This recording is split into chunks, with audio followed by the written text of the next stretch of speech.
Hey everyone, Hello. welcome back. This week we're going to do a dual movie review of Top Gun Maverick and Doctor Strange in the Multiverse of Madness. A little behind, but living down here in Ecuador, it's a little bit hard to catch movies the way that we like. So to start, we're going to talk about Top Gun Maverick. That was the most recent movie we saw. Obviously, it's a sequel to the 1986 film, the hit film by Tom Cruise. And just from watching this movie, it appears that Tom Cruise seems to somehow become a better movie star with age. So, Sean, just give me your thoughts on what you thought about the movie. I thought the movie was great. I felt like it captured what happened in the previous. Like it was how can I put it? It resembles the friendship that Maverick had with Goose. True. And it also brought back memories for Maverick of Goose seeing his son. Mm-hmm. So, spoiler alert, if you haven't seen... No, it's full spoilers, sorry. If you haven't seen the movie, spoiler alert. It brought back memories that he had of his relationship he had with Goose and how his son reminds him so much of Goose and how his feelings were so deep for Goose that he wanted to protect Goose's son. True. For me, the movie was pretty awesome. The flight scenes. Oh, they were really amazing. Like mouth open. This is kind of incredible to watch. Right. I watching it, I kind of felt like it's the same feeling you get on a roller coaster almost, where you really can't grasp what's happening and that it's happening for real. Right, so you can't tell if it's CG, right, or if it's actual flight. I know, getting into the technical aspect of it, because this is what I kind of like about movies. I know that they did a lot of these stunts and flying practically, so they really filmed this stuff. And the actors were in the cockpits, and they had to basically go through training, and then they had to roll film themselves while they were in the cockpits. You know that Tom Cruise does his own stunts, so it's like for an actor to be on the same level as like Jackie Chan, right, doing his own stunts is amazing. Yeah. Because those stunts are really like life-threatening. Right. You can actually die. Right. And if there's a use of CGI in the movie, I mean, obviously there's missiles coming after these planes. They didn't shoot real missiles after these the actors. Obviously CGI. But by the time you're so invested in this story and the mission that they're on, that part of it you can just kind of say, oh, there's missiles coming at them. And the what's smart about the story is that the mission is explained throughout the movie, and you know exactly what they have to do to complete this mission. And by the time they get to the mission, you're so invested in exactly what they need to do that it's nail biting. And from a technical aspect, just the scenes of the flying is incredible. These actual pilots that were doing these stunts are, they're amazing. If you've ever been to an air show, it's something similar. So, needless to say, we both really enjoyed the movie. Definitely enjoyed the movie. I preferred, like, you really want to see Doctor Strange. I really want to see Top Gun because I enjoyed and really liked Top Gun when it came out the first time. True. It's one of my top favorite movies. And one of my top favorite Tom Cruise movies. And so it was very exhilarating. It just brought back memories of me watching the first Top Gun. Right. So as Sean was saying, with Tom Cruise movies, they're just They this just is get becoming better better. and better for whatever Yeah. reason. Man's 60 years old. Obviously, Top Gun came out in the mid 80s. You know, we were both well aware of what we were watching, without revealing our ages. So Top Gun is one of those kind of classic movies. She may have been a bigger fan of it than me. That being said, it's still something I vividly remember watching growing up. Now, obviously, you have to, if you have a military background, Sean doesn't, I do. I was in the Army, but I do know a little something about the Uniform Code of Military Justice. If you come into this movie from that aspect, then you would automatically realize that Maverick should be in a military prison. Back in the 80s, the stuff he was doing would, at the very least, gotten him a dishonorable discharge, at the very least. Yes. He broke so many military laws Yeah. in both movies. Ignore all that And just enjoy have the a great movie. time. It is It's a throwback to 80s thrill action movies. You don't need to think about it. Just be entertained. Right. Just are you not entertained? That's that is the bulk of Who used this to movie. say that? Are you? That was on Gladiator. Oh, okay. Yeah. So for part 2 of I'm sorry, Sean, do you have anything else to add about Top Gun? No. Okay. All right. So next we want to talk about Doctor Strange and the Multiverse of Madness. If anyone who knows me, you know I'm a big comic book movie fan. So I'll get Sean's opinion of the movie, and then I'll do most of the talking. Yes, he's going to do most of the talking because I really have no gist of a lot of the things that happen in the movie. I just watch because I like to be entertained. So I like Marvel movies. Don't get me wrong. I do enjoy them. But to understand all the parts and pieces of it and why, I'm not the go-to person. Cool. So I personally thoroughly enjoyed this movie. Are there plot holes? Yes. That being said, this movie gives Marvel, along with the Loki series and a couple other series like the WandaVision, gives Marvel kind of a clean slate. They can pretty much do whatever they want with these characters, and they can bring in whatever characters they want and they have the rights to now. Because they've introduced a character in America Chavez in this movie that can travel between multiverses at will. Oh, disclaimer. Spoiler alert. Oh yeah, this is the same, just like Top Gun. It's spoilers.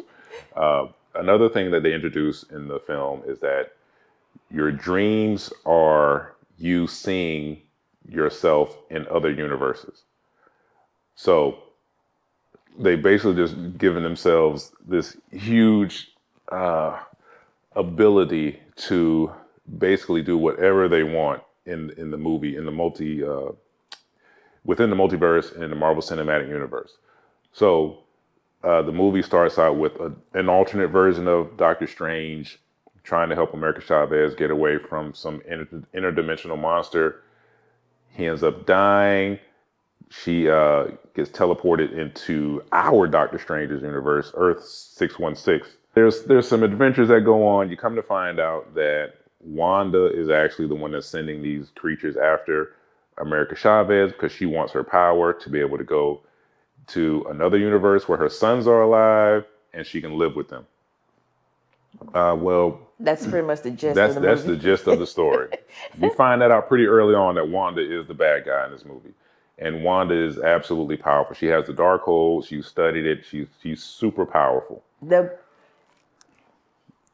Okay, so Wanda's a beast. Yeah, Wanda's in kind this movie. Yeah, and the movie is directed by Sam Raimi. And if you don't know, Sam Raimi made the Evil Dead movies. He made the first 2 or 3, I'm sorry, Spider-Man movies. So Sam Raimi's, horror is kind of a horror genius, and there's a lot of his signature in this movie. And Wanda is literally a super slasher super villain in this movie.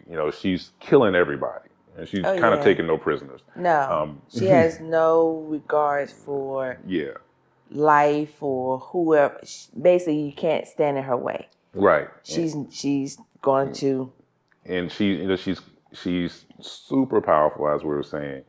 And yes, this movie does have a cameo by Patrick Stewart as Professor X, the Professor X from the X-Men TV show from the 90s, the cartoon. He's got the same wheelchair and everything. Reed Richards is introduced, Mr. Fantastic. Captain Carter from the What If animated series, but it's not the same Captain Carter, I don't think. It's a different variant of that Captain Carter. Captain Marvel, which is now Maria Rambeau instead of Carol Danvers, and Black Bolt from the Inhumans TV show, the same actor, that TV show that no one watched. I didn't even watch it. But Black Bolt in the comics is the king of the Inhumans. He's a really powerful mutant. His voice can destroy anything. Well, the Illuminati, they make up the Illuminati. The Illuminati captures Doctor Strange, and guess who shows up to crash the party? Wanda. So amongst these, super powerful beings of the Illuminati, who in their universe killed Thanos with a whole different plan. They got the Book of Ashanti and found a way to kill Thanos. Wanda shows up and literally just wrecks them. Cuts Captain Carter in half, crushes Captain Marvel, closes Black Bolt's mouth, and he panics and blows his own head off. She turns Reed Richards, Mr. Fantastic, smartest person in the universe, into like ribbons and then explodes his head. And sneaks up behind Professor Xavier, who was trying to infiltrate her mind to get to the other Wanda. Didn't work. She walks up behind him, snaps his neck like it was nothing. Click. Eventually they do. I don't want to give away everything. Well, it sounds like it. Because I'm like, this sounds like the entire movie. That part was pretty cool because, let me back up. There was another Doctor Strange in their universe who was part of the Illuminati. He got a hold of the Darkhold and became kind of evil. So something he did caused an incursion, destroyed an entire universe. So the Illuminati basically came together and they had to hold him responsible. Yeah. So Black Bolt killed him with an "I'm sorry." He just said "I'm sorry" and completely obliterated that Doctor Strange. So anyway, watch the movie. It's pretty cool. They find a way to defeat Wanda. Of course, it's a Marvel movie. The good guys normally win. But like I was saying, what's really interesting about this movie is that it gives them an opportunity to bring in all the X-Men, all those characters that, they haven't really introduced yet. And why does it give them the opportunity to bring the X-Men in? Because there's infinite numbers of other universes.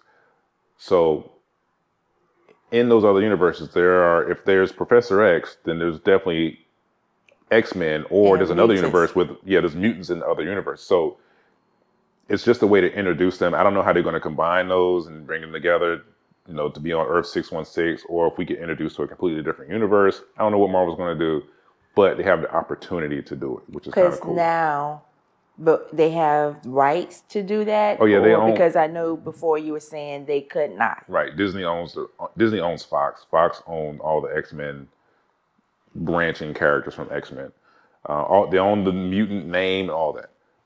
Now Disney owns it, so now they got to find a way to introduce all that into our universe.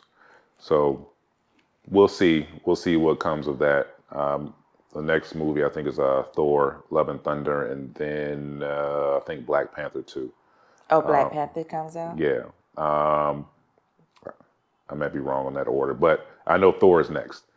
So, well, anyway. Let me just throw this in. He did get me to watch Spider-Man 2. Or what was it? Was it? No Way Home. Oh, No Way Home. Because I was not really. She's not a Spider-Man fan. No. But it was good. I give it that. Thank you.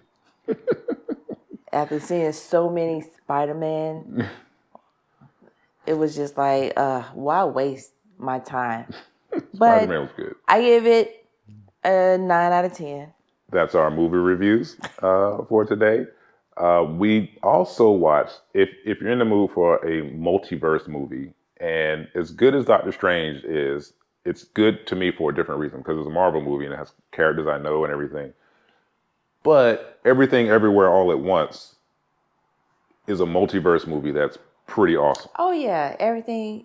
Yeah, it was. Yeah, it was pretty good. That movie was really good. I wasn't expecting it. I did not know you got to give them the character from Goonies. Oh! I can't remember the actor's name, but Data from Goonies, and he was Short Round in Indiana Jones. Yes. He hasn't acted in like over 20-something years, and he's the husband in this movie, and he's pretty awesome. Actually. Yes, very awesome. So we may surprising.